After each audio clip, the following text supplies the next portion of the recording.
বাবা মা কেউ বেঁচে নেই। থাকার মধ্যে আছে শুধু এক বৃদ্ধ দাদি।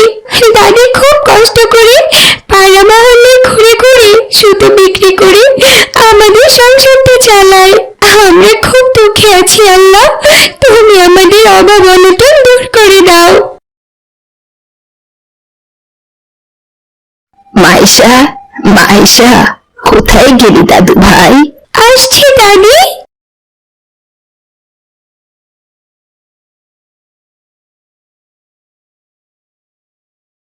চল দাদু ভাই, মহল্লা এখনই বেরিয়ে পড়তে হবে।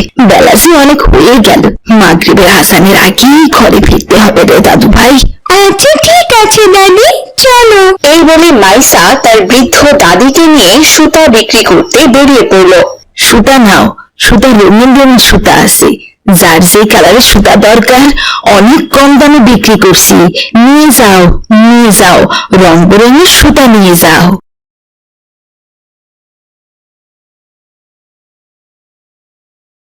আসসালামু আলাইকুম বুড়িমা। ওয়ালাইকুম আসসালাম। কি ব্যাপার বৌমা, তোমার সুতা লাগবে? হ্যাঁ বুড়িমা, আমাকে লাল রঙের, কালো রঙের, সাদা রঙের 3টে সুতোর গুটি দিন। এই নাও বৌমা, তোমাকে খুবই ভালো মানের সুতাগুলো দিলাম। এইগুলো দিয়ে কাঁথা সেলাই করলে তোমার জীবন তো পার হবে, সাথে তোমার মেয়ের জীবনও পার হয়ে যাবে। আচ্ছা ঠিক আছে বুড়িমা, আপনি একটু দাঁড়ান, আমি মালিহাকে দিয়ে টাকাটা পাঠিয়ে দিচ্ছি।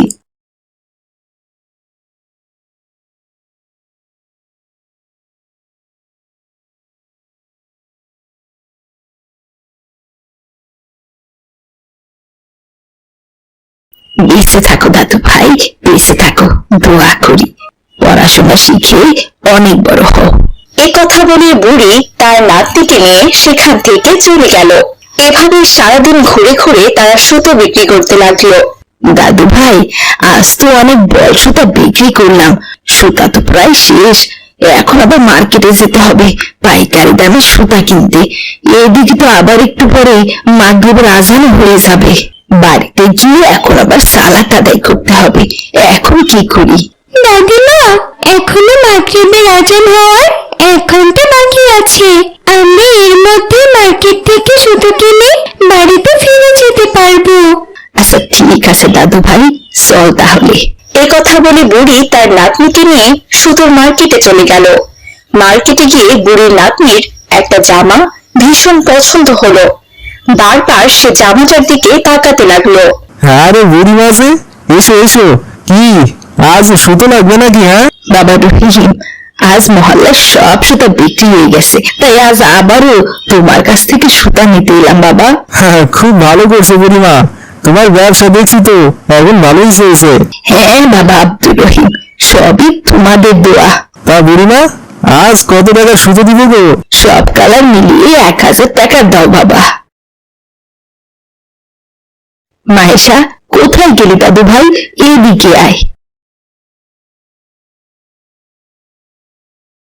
কি রে দাদু ভাই, সুতাগুলো পছন্দ না করে কোথায় হারিয়ে গিয়েছিলি?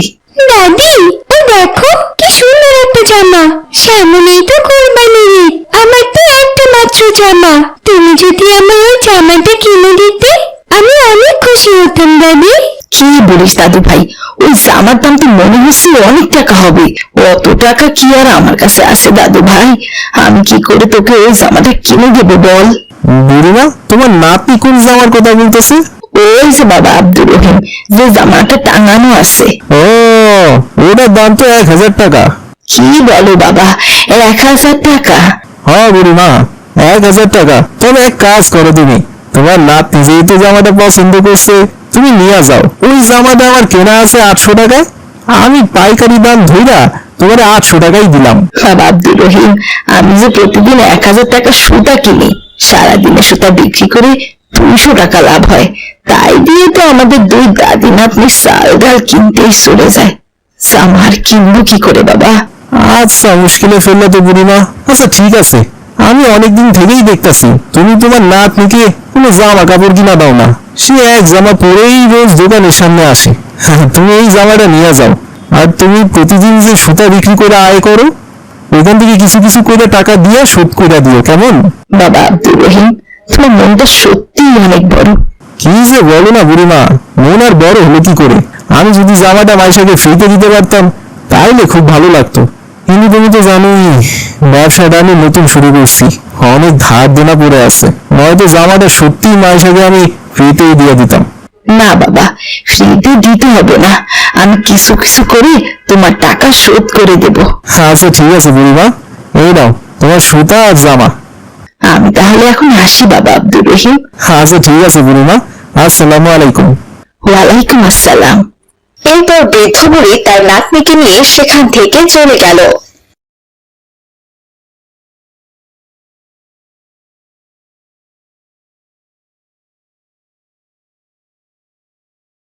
এইভাবে দিনের পর দিন বৃদ্ধ বুড়ি তার নাতনিকে নিয়ে সুতো বিক্রি করে তারা তাদের সংসার চালাচ্ছিল।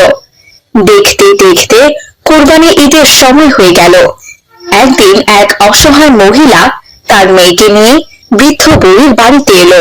আসসালামু আলাইকুম, বাড়িতে কেউ আছে?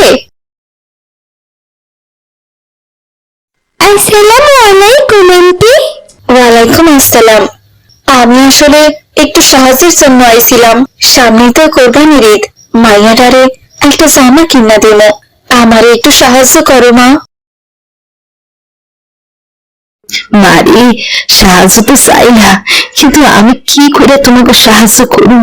আমি তো নিজেই সুতা বিক্রি করে সংসার চালাই, কোন রকমের দুই দাদি নাতনির সংসার চলে। ও, আমি তো জানতাম না বুড়িমা।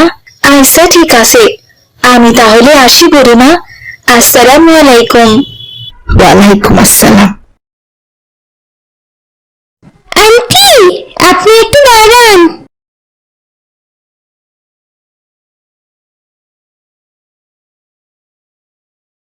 আরে আরে, কি করতেছো কি মা? তোমরাই তো অভাবী, আবার তুমি আমার মাইয়াদারে নতুন একটা জামা দান করতেছো?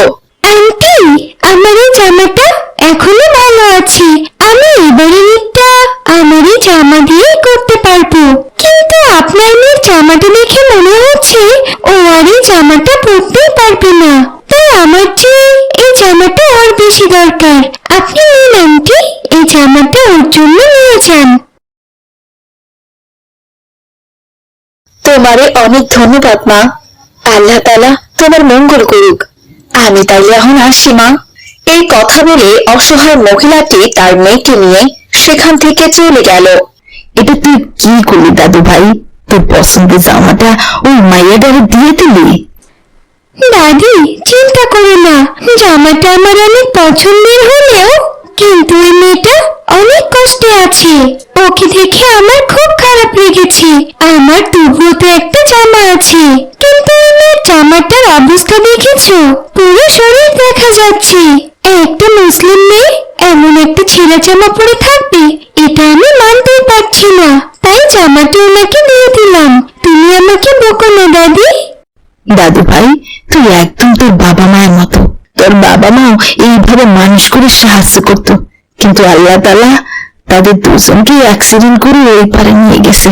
হে আল্লাহ, তুমি আমার ছেলে আর ছেলের পক্ষে বেহেশত নসিব করে দিও, আর আমার নাতনিটাকে অনেক বড় মানুষ হওয়ার তৌফিক দান করো। ওর মনটা খুব ভালো আল্লাহ।